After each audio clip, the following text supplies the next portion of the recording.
नमस्कार, जय श्री राम। मैं महेश पाटिल। आज ये सनातन धर्म के ऊपर मैं कुछ बातें आपको बताना चाहता हूँ। सनातन का अर्थ होता है संस्कृत में आदिकाल से चला आ रहा, मतलब हमेशा के लिए रहने वाला, ना उसका कोई अंत है ना कोई शुरुआत है। वो आदिकाल से चला आ रहा है और आदिकाल तक चलता रहेगा, है ना। पर सनातन धर्म में ऐसी चीज़ें हैं कि आपको आज जानकर आश्चर्य होगा। हम जैसे समझते हैं कि आज का जो मॉडर्न साइंस है, मॉडर्न टेक्नोलॉजी है, उसको हम महत्व देते हैं और उसको सर्वश्रेष्ठ मानते हैं। जैसे कि फ़ोन पे बात करना हो, है ना, फ़ोन पे बात करना हो, या जो भी इन्वेंशन हुआ है, जो फॉरेन कल्चर ने इन्वेंशन किए हुए है, सारी टेक्नोलॉजी जो इन्वेंशन की हुई है, वो आदिकाल में सनातन धर्म में पहले से हुआ करती थी, है ना। क्योंकि ऋषि मुनियों ने तब सालों की तपस्या करके ये टेक्नोलॉजी का इन्वेंशन किया था, आविष्कार किया था, है ना। थोड़ा एक दो मैं एग्जांपल देता हूँ, उससे आपको ज़्यादा समझ में आएगा। हम अभी टेलीफोन से बात करते हैं, एक जगह से फ़ोन लगाते हैं, टावर में फ्रीक्वेंसी जाती, फिर वो सैटेलाइट में जाता है, दूसरे टावर से जाके फ़ोन में रिसीव होता है, तो हम एक दूसरे से बात कर पाते हैं। पर आप देखोगे कि महाभारत, रामायण जैसी गाथाओं में एक दूसरे से वो आंख बंद करके भी बात करते थे, है ना। तो एक तरह से वो क्या, एक टेक्नोलॉजी थी, है ना। तो उसमें और अभी की टेक्नोलॉजी में इतना ही अंतर है कि तभी के जो ऋषि मुनि थे या वेद उपनिषद जिन्होंने लिखे हैं, वो ऋषि मुनि दूसरी चीज़ों के ऊपर कार्य करने से अच्छा अपने अंदर कार्य करते थे। उनका कार्य ऐसा होता था, मतलब कि अपने शरीर के ऊपर, अपनी क्षमताओं के ऊपर कार्य करते थे, ना कि हम कोई इन्वेंशन बनाए या कोई मशीनों के अंदर जान डाले या मशीनों के अंदर ताकत दे।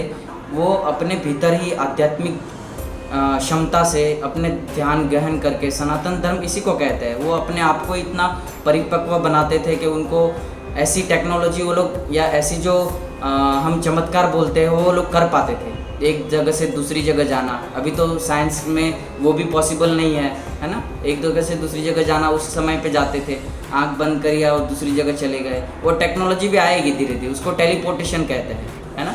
तो इतना विस्तृत सनातन धर्म है कि मैं बात कहाँ से शुरू करूँ और कहाँ पे ख़त्म करूँ, ऐसा हो जाता है। जैसे वराह मिहिर अवतार सुना होगा आपने, 10,000 साल पहले था।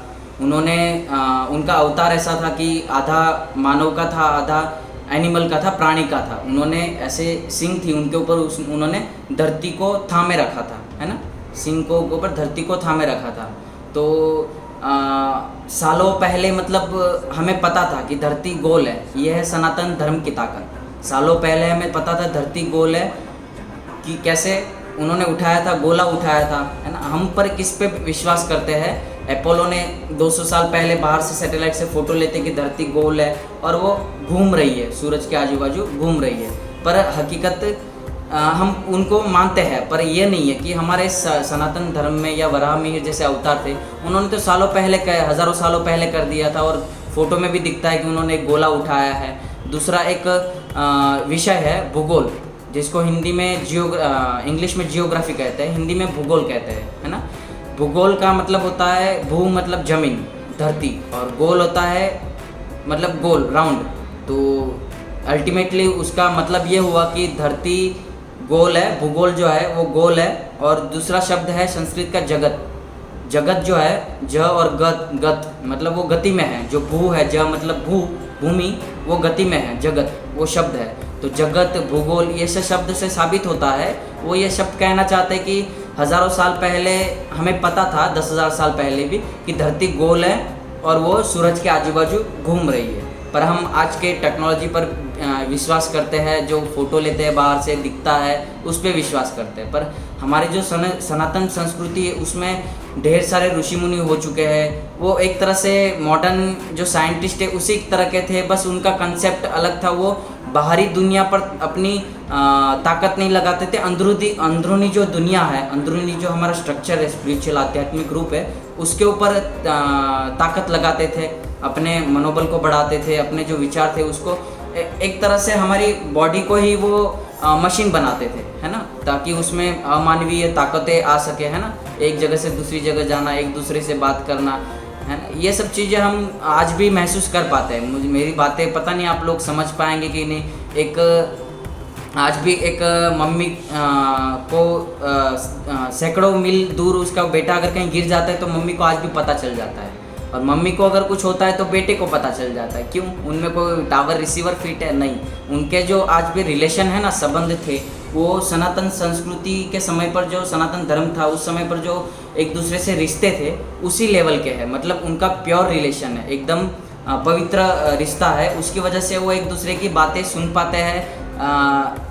डायरेक्ट तो नहीं सुन पाते हैं, कई पर आभास होता है कि बच्चे के साथ गलत हो गया, बच्चा गिर गया है ना, माँ के साथ कुछ गलत हो गया।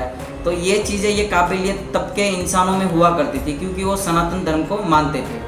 अब रही जैसे जैसे हमारी धरती की प्रगति होती गई, या जो खंड थे वो जो धीरे धीरे देशों का विकास हुआ और धर्मों का निर्माण हुआ, है ना।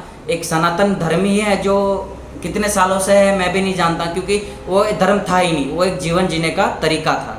सनातन धर्म है वो धर्म नहीं था, एक जीवन जीने का शैली था, तरीका था।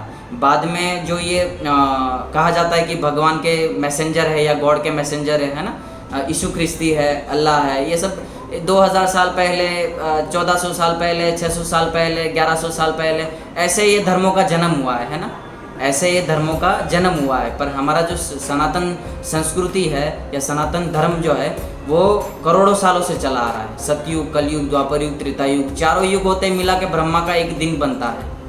तो ये सब समझने के लिए मैं धीरे धीरे आपसे ऐसे ही इस चैनल के माध्यम से विचार रखता रहूँगा और बताता रहूँगा नई नई चीज़ें, है ना। आज का जो वीडियो है मैं यहीं पर फिनिश करता हूँ क्योंकि समय की थोड़ी पाबंदी है। जय श्री राम।